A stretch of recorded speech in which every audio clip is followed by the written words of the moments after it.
Meaning of inheritance tax.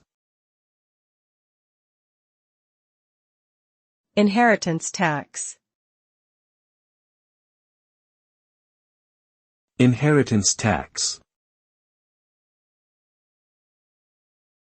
Inheritance tax.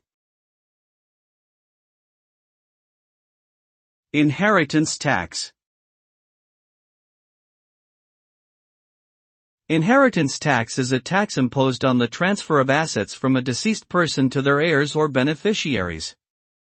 It is based on the value of the assets inherited by the recipient and can be a significant portion of the inheritance. The objective of inheritance tax is to generate revenue for the government, promote social equality, and discourage the accumulation of wealth within families. In some countries, there are exemptions and deductions available for spouses, children, and charitable organizations.